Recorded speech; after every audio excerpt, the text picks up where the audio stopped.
só à pedrada. Em 2004, o mundo congelou ao chegarem-nos da Indonésia imagens chocantes dos efeitos de um tsunami que arrasava aquela região.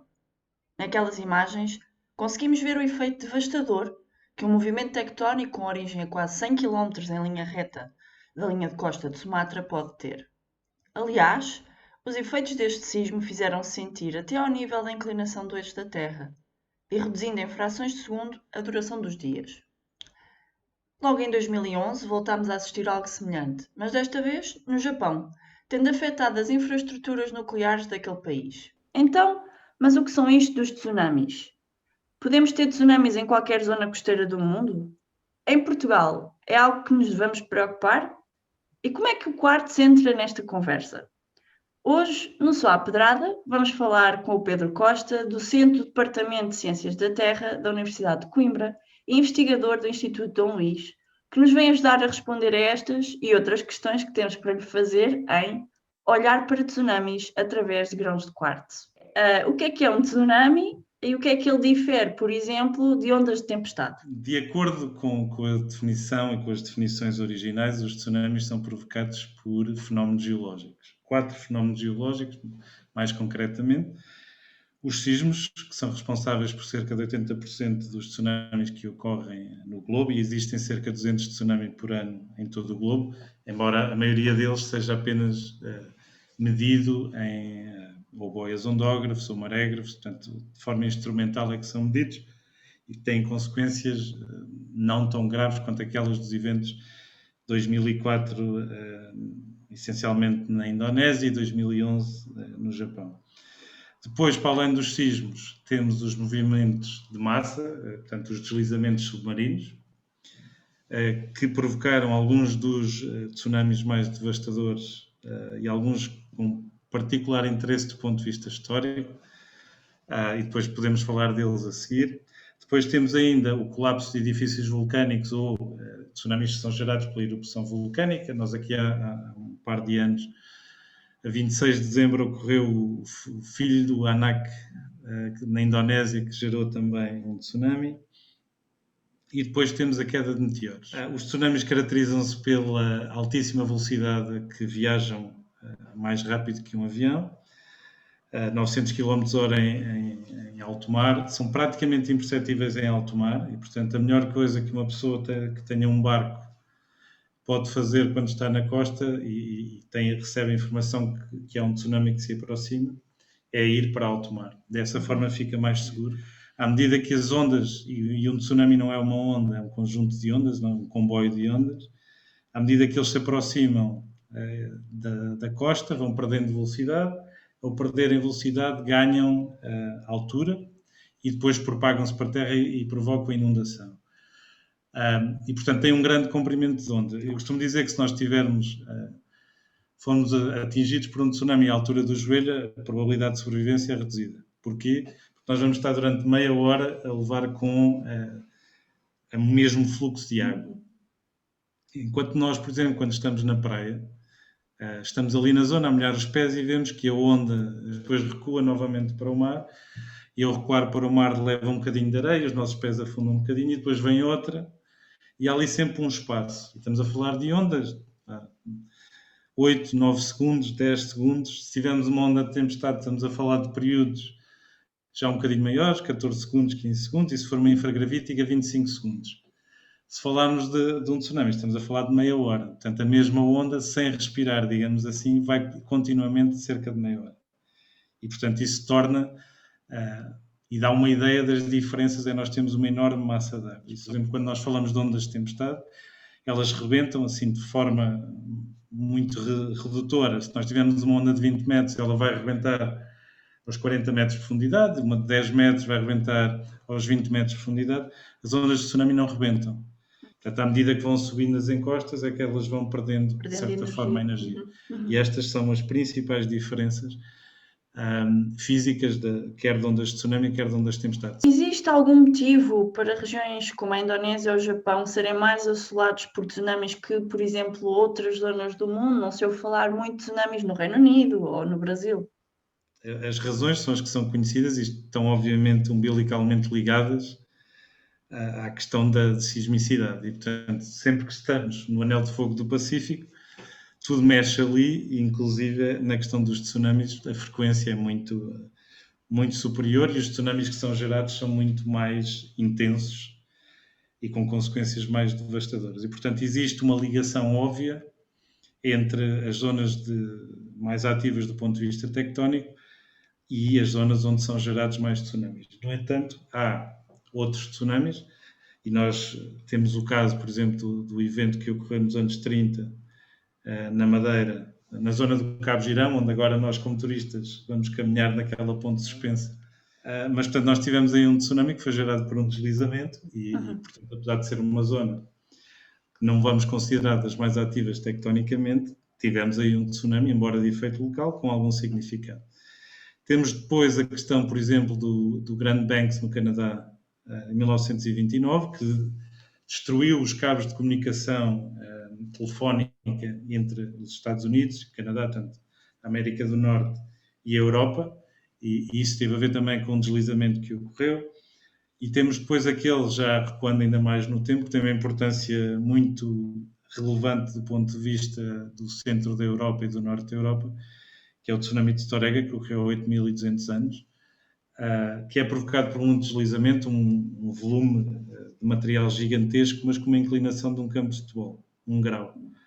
E, portanto, a inclinação era muito reduzida, mas foi um tsunami que gerou ondas que terão tido até 30 metros de altura, nomeadamente nas Ilhas Shetland, e depois cerca de 10 metros na Escócia. E, portanto, há uma ligação óbvia desses tais 200 tsunamis que eu referi anualmente às zonas mais ativas tectonicamente. E quando falas em zonas mais ativas tectonicamente, por exemplo, podemos dizer que uma zona de rift tectonicamente é bastante ativa. Mas não será exatamente nestas zonas que temos uma maior propensão de gerar ondas de tsunami. Na questão dos tsunamis gerados por sismos, é importante haver movimento vertical na zona de falha, na zona de geração. Porque é esse movimento vertical que vai levar a que a coluna de água seja perturbada e que haja esse caminho que ela faz para a costa. Nos tsunamis gerados por sismos, há um conjunto de ondas que se propaga de forma radial, enquanto nos de deslizamento há uma direção que é mais preferencial. Depois há uma questão que tem sido não consensual, mas que aponta para que apenas sismos com magnitudes superiores a 7, da escala de Richter, sejam capazes de gerar movimentação suficiente para tsunamis que sejam impactantes. E, portanto, há essa conjugação. Temos que ter um movimento vertical e temos que ter uma certa magnitude para que tsunamis possam ocorrer. Obrigado. Acho que é sempre importante falar um pouco destes aspectos, não é? Porque temos diferentes fontes daquilo que pode gerar um tsunami. Existirá também uma escala dentro dos tsunamis? E existem também escalas de magnitude e intensidade. Obviamente, as escalas de magnitude são mensuráveis.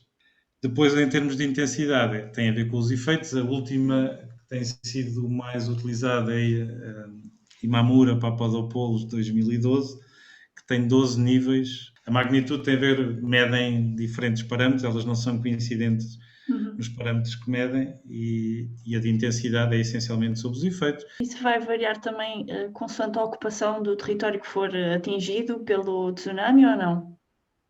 Como é que se vai considerar a intensidade da destruição? Sim, do ponto de vista... Isso é uma pergunta interessante que é... e liga-se um bocadinho à história de 1755. Toda a gente acha que só houve estragos na zona de Lisboa. Na realidade, porque se calhar ainda hoje em dia temos um largo trecho da nossa costa que não é densamente ocupado. Mas se formos ler com atenção as respostas aos inquéritos do Marquês de Pombal, vemos que a Armação de Pera, que era só um local de apoio aos pescadores da zona de Pera, que fica para o interior mais 2 ou 3 quilómetros, viu as suas casas onde colocavam as redes, etc., totalmente devastadas. Houve pessoas que morreram ali, etc. Portanto, há uma percepção que tem a ver com a ocupação do homem. Isso enviesa um bocadinho as coisas, mas pronto. Obviamente, nas escalas da intensidade, há uma parte que tem a ver com o impacto sobre o homem, há uma parte que tem a ver com o impacto sobre infraestruturas. De certa forma estão ligadas, mas ainda é possível distinguir aqui e ali com algum cuidado e conseguir, digamos, escalonar as diferentes intensidades, mas obviamente há uma influência humana nessas coisas. Então, já que referiste o sismo de 1755, fala-nos um pouco sobre esse tsunami e já agora, se consegues reconstruir a intensidade desse tsunami, o que é que nós conseguimos encontrar ao nível do registro geológico sobre esse evento? Nós temos em Portugal um dos registros mais ricos de depósitos de tsunami, principalmente na zona do Algarve. Nós já costumamos dizer que já aquilo tem mais furos que um queijo suíço, porque tantas campanhas que já foram feitas lá por nós, por colegas de outras nacionalidades, e portanto a zona da Boca do Rio, ao pé de Budanos, no concelho de Vila do Bispo, é uma zona que tem um depósito particularmente interessante e desafiador, associado a 1755. O pessoal que estava no bugio, que terá disparado quando ouviu, terá disparado as armas, o canhão, quando ouviram o tsunami a chegar. Sabemos que as ondas de tsunami terão galgado a Torre do Bugio, à entrada de Lisboa. Temos essa informação da tripulação que sobreviveu. Temos, do ponto de vista depois mais geológico, descrições detalhadas. É preciso ver que o Marquês de Pombal, e eu não vou questionar se ele copiou os espanhóis ou não, mas ele ordena um inquérito, e esse inquérito é enviado para todas as paróquias. Os padres eram quem sabia escrever, e era um inquérito muito sistemático. Marca o princípio da sismologia moderna. 1755 pertence ao imaginário de todas as pessoas que trabalham em geologia, geofísica na Europa, é uma referência. E nesse inquérito há perguntas sobre os efeitos do tsunami. E há detalhes interessantíssimos de o mar recuou, o mar avançou 3 vezes, o mar arrastou, chamavam penedas, blocos de 4,5 toneladas. Portanto, na zona da Boca do Rio, o mar desvendou ruínas nunca antes vistas. Portanto, ou a duna ser destruída, as ruínas romanas ficaram expostas, e hoje em dia é possível fazer mergulho subaquático e visitar essas ruínas, que se estendem para além da duna atual para a zona submersa. Portanto, há um conjunto de informação muito extenso que está nesse registro histórico. Isso foi uma primeira abordagem que se tem quando se trabalha estas evidências, e serviu para nós apontarmos para algumas zonas onde fizemos trabalho. E, portanto, podemos ter depósitos de tsunami essencialmente arenosos, e podemos ter depósitos de tsunami já de blocos de maior dimensão, desde a dimensão de uma melancia até, se for preciso, dimensões de um carro. Embora nós temos trabalhado essencialmente sobre depósitos arenosos, porque eles são mais simples de enquadrar em termos de idades. Porque nós aqui o que estamos a datar é a altura do transporte, a idade do transporte. E, portanto, nós vamos fazer a sondagem, e quando apanhamos o amarelinho, é mais fácil perceber o que está acima e o que está abaixo, é mais fácil datar o que está acima e o que está abaixo. Quando nós vamos datar blocos é muito mais complicado, porque eles não têm esse enquadramento estratigráfico. E assim, quer dizer, no Algarve temos Martinhal, Boca do Rio, Barranco, Furnas, os Salgados, Armação de Pera, a zona de Tavira também, com evidências essencialmente arenosas. Temos depois evidências mais complexas na zona de Troia e na zona ribeirinha de Lisboa. Depois, na costa ocidental, há mais 1 ou 2 locais, na zona de Porto Novo, eventualmente a Lagoa de Óbidos e a Ria de Aveiro podem ter evidências também, evidências essencialmente arenosas. E sobre a extensão da inundação, e eu vou querer ainda voltar depois a outro ponto que referiste, mas sobre a extensão da inundação, vocês conseguem saber até onde, dentro do território, é que a inundação chegou? E falaste há pouco de Óbidos, Porto Novo, é esse, a nível de norte, é o mais longe que onde terá chegado, ou ainda poderá ter chegado um pouco mais a norte, ao Porto, sei lá? Não só chegou ao Porto, como chegou a Plymouth, no sudoeste de Inglaterra. Existem depósitos de tsunami Nós compilámos uma base de dados de depósitos de tsunami. Inicialmente era para o Nordeste Atlântico e agora já alargámos também para todo o Atlântico, basicamente. E, portanto, depósitos de 1755 são encontrados no sudoeste de Inglaterra, no Brasil, em Porto Rico, e, portanto, o tsunami de 1755 foi transoceânico. Existem alguns dados históricos, por exemplo, na zona de Lisboa terá chegado, as ondas de tsunami terão chegado até onde hoje se encontra o Teatro Nacional de Dona Maria. Depois o Marquês de Pombal criou uma zona de aterro e subiu cerca de 2 metros a zona da Baixa Pombalina, que era exatamente esses 2 metros, não terão sido aleatórios, terá tido a ver com uma altura que terá sido sentida ou as zonas que terão sido mais destruídas.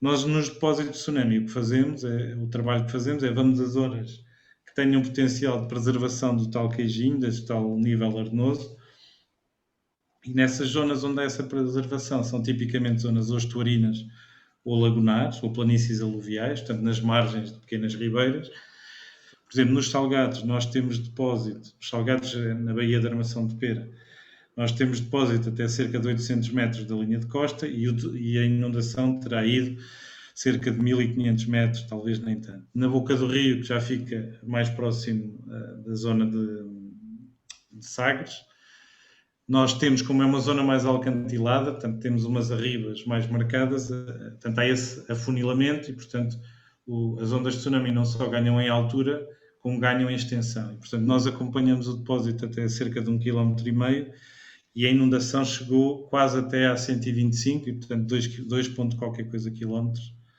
Isto para dar uma ideia. Depois há dados sobre zonas ribeirinhas em que terá propagado e aí, cavalgando as águas dos rios, terá tido alguma extensão para o interior. Então, a segunda pergunta que eu tinha era sobre o que ainda há pouco estavas a falar.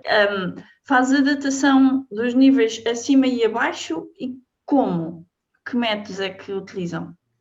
Há aqui um problema que é muito complicado datar depósitos de tsunami, por uma razão simples. Eles incorporam material que já lá estava. E misturam diferentes materiais. Portanto, é muito complicado datar depósitos de tsunami. O que nós fazemos é limitar, portanto, arranjar um intervalo, datando as camadas que estão acima e as camadas que estão imediatamente abaixo. Nós ainda tentamos datar o depósito usando a técnica, por exemplo, de luminescência, que permite datar a última vez que um grão de quartzo, feldspato ou mica, recebeu a luz solar. Usamos também o radiocarbono para as camadas que estão imediatamente acima e abaixo e depois usamos chumbo 210 e césio 137 para as camadas que estão mais acima. Então, existem registros em Portugal de outros tsunamis importantes, mais antigos? Nós, no trabalho que temos feito nas zonas da plataforma e zonas, eu diria, de baixa profundidade, entre os 30 metros e os 500 metros de profundidade, detectámos também um outro depósito de tsunami com uma expressão bastante significativa na zona sudoeste de Portugal e, portanto, com uma distribuição espacial que vai desde a zona do Martinhal, portanto, offshore, mas desde a zona em frente ao Martinhal, quase em frente a Sagres, até à zona para lá do canhão, cabeceira do canhão de Portimão. Nós conseguimos ver esse depósito e corresponde a um depósito de tsunami por um conjunto de critérios que nós temos que seguir. Nós, quando dizemos que o depósito de tsunami é um depósito de tsunami, quando dizemos queijo é queijo, temos como se fosse uma checklist em que tem que ser a dimensão grande, aspectos texturais, aspectos composicionais mineralógicos, aspectos micropaleontológicos, aspectos de datação, aspectos de distribuição espacial, aspectos de estrutura sedimentar. Portanto, é um conjunto de características, só depois de nós realmente verificarmos todas elas é que podemos dizer que um depósito é um depósito de tsunami. Neste caso concreto que eu estou a falar, há esses critérios que foram verificados, a semelhança de 1755, e é um depósito que terá um evento que terá ocorrido há 3.500 anos, muito significativo, e, portanto, de certa forma, vimos propor alguma cautela na definição de períodos de retorno para o sudoeste peninsular, porque anteriormente pensava-se que 1755 teria sido um caso único. Existe a possibilidade, e pelo menos os dados apontam nesse sentido, em que tenhamos ali um evento significativa há 3.500 anos. Há depois ainda 1531, 1969, 1531 com um efeito essencialmente na zona do estuário do Tejo, porque terá sido gerado pela falha inferior do Vale do Tejo, um sismo e um tsunami que terá sido gerado nessa zona. 1969, o tal do fim do mundo em cuecas, que as pessoas tiveram que vir para a rua às 5 e tal, 6 da manhã, e portanto o tsunami que foi gerado aí foi muito reduzido, foi medido, e estamos a falar de apenas umas pequenas dezenas de centímetros, mas ainda deixou registro no interior do estuário do Tejo, em depósitos que depois foram trabalhados.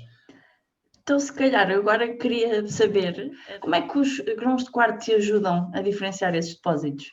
Nesta questão dos grãos de quartzo teve a ver com uma técnica que tinha sido desenvolvida nos anos 60 e que passava por obter imagens no microscópio eletrónico de varrimento de grãos e através da sua observação começar a perceber que modos de transporte é que eles tinham sido sujeitos, que meios de transporte é que eles tinham usado e, de certa forma, fazer a reconstrução da vida de um grão. Portanto, isto são, na realidade, estudos de proveniência. Nós queremos perceber, para reconstruir o caminho que as ondas de tsunami percorrem, nós queremos perceber de onde é que aquele grão de quartzo vem e até de onde é que ele veio originalmente. E, portanto, nós olhávamos para os grãos de quartzo, fizemos experiências também em tanques de ondas e túneis de vento com microsferas de vidro e microsferas de sílica, para perceber quais é que eram as marcas que ficavam na superfície dos grãos, sempre olhando ao microscópio eletrónico, e estamos a falar de areias finas a médias. E, portanto, com base nisso, com base nessas características, nós depois dizíamos, olha, este grão apresenta claramente marcas típicas de um ambiente dunar, este de um ambiente de praia, este de um ambiente de fundos submarinos, e com isso nós reconstruíamos o tsunami, digamos assim, e depois tentamos conjugar tudo isto e tentamos ver, ora bem, nós temos aqui este depósito de tsunami, vamos olhar para estas areias, qual é a história deste grão? E chegámos à conclusão que, por exemplo, na zona dos Salgados, se calhar dos grãos que fazem parte do depósito de tsunami, 6 ou 7 em cada 10 vêm da duna. E, portanto, o que acontecia era que as ondas de tsunami, ao chegarem, empurram a duna para a zona lagunar e é esse o depósito que nós encontramos. O que acontece nas ondas de tsunami, quando nós vemos as imagens, nomeadamente do Japão, as ondas vêm carregadas de sedimento, as águas são escuras. E, portanto, os tsunamis muitas vezes acabam por ser um bocado uma papa Cerelac. Eu estou a exagerar, mas o que eu quero transmitir com esta ideia é que isto tem a ver com a densidade sedimentar que vem, com o que as ondas conseguem transportar. E se vão para uma fila de um shopping, estamos todos ali apertados uns contra os outros, vamos dando uns encostos, não ganhamos velocidade. Se, por outro lado, eu estiver num espaço, e neste caso dos grãos, em que existe grande espaço entre as partículas, não há grande densidade de carga sólida, portanto, eles ganham velocidade e quando impactam um com o outro, eles partem. Em que é que isto se traduz nos grãos? Eu, quando tenho grãos de tsunami, tenho essencialmente o que eu chamo umas unhadas. Portanto, eu vejo que eles ficam cheios de unhadas, estão constantemente ali à pancada uns com os outros, enquanto nos grãos de tempestade eu tenho esse espaço e esse tempo, e os grãos, quando impactam, fazem lascas e expõem-se o que nós chamamos novas superfícies. Superfícies recentes. E, portanto, através da conjugação destas várias metodologias, nós vamos conseguindo que os grãos nos contem a história que nos interessa. Que depósito de tsunami é que tu consideras assim mais icónico a nível mundial? Pronto, eu acho que há uma imagem que é... Eu comecei a trabalhar em depósitos de tsunami em 2002. Eu tirei a licenciatura em Coimbra e depois vi-me confrontado com que tinha que fazer alguma coisa diferente e fui fazer mestrado para o Reino Unido e comecei a trabalhar na Turquia, na altura em coisas de paleossismologia, em lagos no sul do Mar de Mármara. Portanto, os primeiros têm sempre uma certa importância. O depósito que eu mais gosto foi já mais tarde, e é na Escócia. É um depósito que me diz muito, eu acho que é o mais bonito de todos. Sinceramente, fica na ilha de Yell, no arquipélago das Shetland, a meio caminho entre a Escócia e a Noruega. E depois é incrível como nós vamos a caminhar na praia e vê-se o depósito, que eu tenho aqui, e vê-se o depósito assim. Portanto, é algo importante. Quando tu vês como ele varia, os aspectos ondulantes do contacto basal, tem uma riqueza enorme. Os portugueses, como eu sou tuga, tenho muito orgulho nos depósitos portugueses, mas confesso que aquele que eu entendo sempre como o meu depósito favorito é este Whale Firth, na Ilha de El. Obrigado, Pedro. Chegamos agora à curiosidade do Pedro. Tens então 1 minuto para nos contares uma curiosidade relacionada com o tema que nos traz aqui hoje. Eu tinha aqui, assim de memória, 4 ou 5 sítios que me lembro e 4 ou 5 histórias engraçadas, mas para ligar um bocadinho aos trabalhos que temos feito, vou apenas reportar um do ponto de vista pessoal e outro do ponto de vista científico. Do ponto de vista pessoal, como eu há pouco estava a dizer, para mim foi um choque muito grande quando eu fiz trabalho de campo na Turquia a primeira vez. Foi extraordinariamente enriquecedor. Fui tratado de forma excepcional por aquelas pessoas, os colegas turcos foram incríveis e tenho algumas saudades e gostava de lá voltar outra vez, embora já lá vão quase 20 anos, ou 17 anos, o que é, desde que eu lá fui a última vez. Mas o choque e a riqueza que isso também me trouxe, compreender outras realidades, portanto, essa oportunidade, essa curiosidade é também um desafio a todos os geólogos. Depois, do ponto de vista de tsunami, um dos últimos trabalhos que nós fizemos foi no Brasil, na costa do Nordeste, onde existe registro histórico sobre a chegada do tsunami e algumas mortes que ocorreram, quer no estado de Pernambuco, quer no estado da Bahia, da chegada das ondas a uma das igrejas, o detalhe com que aquilo está, e nós fomos lá e medimos, e depois fomos a uma zona maravilhosa para fazer turismo, onde também descobrimos um depósito que entretanto foi datado e continua-se a trabalhar nesse depósito, mas que tem grande potencial de ser o depósito de 1755 e, portanto, confere-nos uma imagem mais alargada dos efeitos de 1755 e foi particularmente interessante ler os registros históricos, os poucos que há, porque muitos foram destruídos quando da independência do Brasil, mas ver os registros históricos e ver como afinal quer a influência portuguesa ficou tão marcada do ponto de vista da descrição, quer como a importância que tem ao vermos os milhares de quilómetros que são atravessados por estas ondas e que, apesar de tudo, lá naquele recanto maravilhoso para férias, ainda deixa uma marca dos tais grãos que nos contam histórias. Obrigado, Pedro, por me trazeres esta história e por ter estado aqui connosco à conversa sobre tsunamis e grãos de quartzo. Obrigado, eu.